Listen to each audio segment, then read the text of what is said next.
Hello friends, ഇന്നത്തെ വീഡിയോയിൽ recent ആയിട്ട് ബോൾട്ടിൻ്റെ ഭാഗത്ത് നിന്നും ഒരു ഗെയിമിംഗ് TWS ആയിട്ടുള്ള ബോൾട്ട് ആസ്ട്രോ നിയോ എന്ന് പറഞ്ഞിട്ടുള്ള ഒരു പുതിയൊരു ഇയർബഡ്സ് ലോഞ്ച് ആയിട്ടുണ്ട്. ഈ ഒരു ഇയർബഡ്സിൻ്റെ റിവ്യൂ ആയിട്ടാണ് ഇന്നത്തെ ഈ ഒരു വീഡിയോയിൽ വന്നിരിക്കുന്നത്. ഫ്ലിപ്കാർട്ട് ബോൾട്ടിൻ്റെ ഒഫീഷ്യൽ ആയിട്ടുള്ള വെബ്സൈറ്റിലെല്ലാം ഈ ഒരു ഇയർബഡ്സ് അവൈലബിൾ ആണ് 1199 രൂപയ്ക്ക്. ഈ ഒരു പ്രൈസ് റേഞ്ചിൽ ഈ ഒരു TWS വർത്ത് ബൈങ് ആണോ അല്ലേ എന്നുള്ളതാണ് ഈ ഒരു വീഡിയോയിൽ നമ്മൾ നോക്കാൻ പോകുന്നത്. ഈ ഒരു വീഡിയോ നിങ്ങൾ മുഴുവനായിട്ട് കണ്ടതിന് ശേഷം നിങ്ങൾക്ക് ഈ ഒരു ഇയർബഡ്സിനെ കുറിച്ചിട്ടുള്ള അഭിപ്രായം താഴെ കമൻ്റ് ആയിട്ട് കൊടുക്കുക.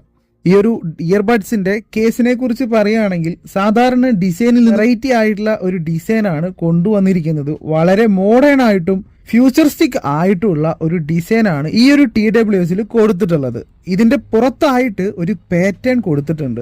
ഇതൊരു കംഫർട്ട് ഗ്രിപ്പാണ്. നമുക്ക് യൂസ് ചെയ്യുന്ന സമയത്ത് സ്ലിപ്പായിട്ട് താഴെ പോവാതിരിക്കുന്നതിന് വേണ്ടിയിട്ടാണ് ഇത് കൊടുത്തിരിക്കുന്നത്. ഓവറോൾ ആയിട്ട് ഏവറേജ് ആയിട്ടുള്ള ഒരു ബിൽഡിംഗ് ക്വാളിറ്റിയും ഇതിൽ പ്രൊവൈഡ് ചെയ്യുന്നുണ്ട്.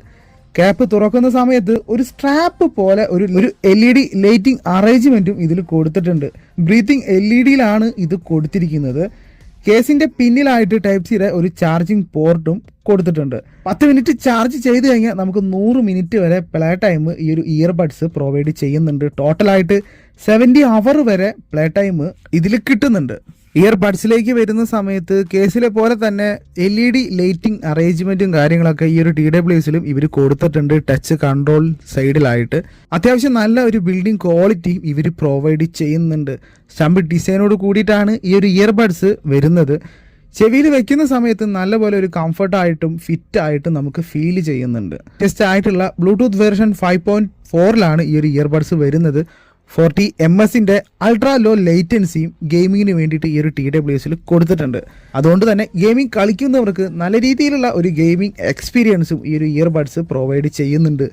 ലാഗോ ഡിലേ ഒന്നും തന്നെ ഗെയിമിംഗ് കളിക്കുന്ന സമയത്ത് നമുക്ക് ഫീൽ ചെയ്യുന്നില്ല. ഈ ഒരു TWSൽ 2 തരത്തിലുള്ള നോയ്സ് ക്യാൻസലേഷനാണ് ഇവർ പ്രൊവൈഡ് ചെയ്തിട്ടുള്ളത്, ENCയും AECയും. ENC എന്ന് പറയുന്നത് എൻവയോൺമെന്റൽ നോയ്സ് ക്യാൻസലേഷൻ ആണ്. ഇത് ഒരുവിധം എല്ലാവർക്കും അറിയുന്ന ഒരു കാര്യമാണ്. പുറത്ത് നടക്കുന്ന സൗണ്ടും കാര്യങ്ങളൊക്കെ മാറ്റുക എന്നുള്ള ഒരു ഇതാണ് ഈ ഒരു ENC കൊണ്ട് ഉദ്ദേശിക്കുന്നത് ഇവർ. AEC എന്ന് പറയുന്നത് അക്കോസ്റ്റിക് എക്കോ ക്യാൻസലേഷൻ ആണ്. ഇത് ഗെയിം കളിക്കുന്ന സമയത്ത് കോളൊക്കെ വന്നു കഴിഞ്ഞാൽ ബാക്ക്ഗ്രൗണ്ടിലുള്ള ഗെയിം കളിക്കുന്ന നോയ്സും കാര്യങ്ങളൊക്കെ റിമൂവ് ആക്കിയിട്ട് നമുക്ക് നല്ലൊരു കോളിംഗ് എക്സ്പീരിയൻസ് തരുന്നതിന് വേണ്ടിയിട്ടാണ് ഈ ഒരു AEC എന്ന് പറഞ്ഞിട്ടുള്ള നോയ്സ് ക്യാൻസലേഷൻ ഉപയോഗിക്കുന്നത്. 4 മൈക്കായിട്ട് 8 മൈക്കയാണ് ഈ ഒരു 2 ഇയർബഡ്സിലായിട്ട് ഈ ഒരു ഇയർബഡ്സ് പ്രൊവൈഡ് ചെയ്തിട്ടുള്ളത്.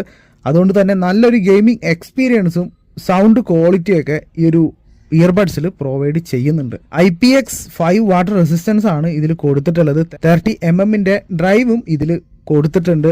ബൂം എക്സ് ടെക്നോളജി ഇതിൽ യൂസ് ചെയ്തിട്ടുള്ളത് കൊണ്ട് തന്നെ ലൗഡായിട്ടും ക്ലിയർ ആയിട്ടുള്ള ഒരു വോയിസ് അല്ലെങ്കിൽ മ്യൂസിക് വീഡിയോ കാര്യങ്ങളൊക്കെ നമുക്ക് എക്സ്പീരിയൻസ് ചെയ്യാൻ പറ്റുന്നുണ്ട്. 4 ടൈംസ് നമ്മൾ ടൈപ്പ് ചെയ്ത് കഴിഞ്ഞാൽ നമുക്ക് ഗെയിമിംഗ് മോഡിലേക്ക് മാറാൻ സാധിക്കുന്നുണ്ട്. ഈ ഒരു സമയത്ത് നമുക്ക് 40 ms ultra low latency enable ആക്കാൻ സാധിക്കുന്നുണ്ട്. ഈ ഒരു ഇയർബഡ്സ് ഗെയിം കളിക്കുന്നവർക്ക് വർത്ത് ബൈങ് തന്നെയാണ്. ഈ ഒരു 1199 രൂപ എന്ന പ്രൈസ് റേഞ്ചിൽ എന്തുകൊണ്ടും ഈ ഒരു ഇയർബഡ്സ് വർത്ത് ബൈങ് തന്നെയാണ്.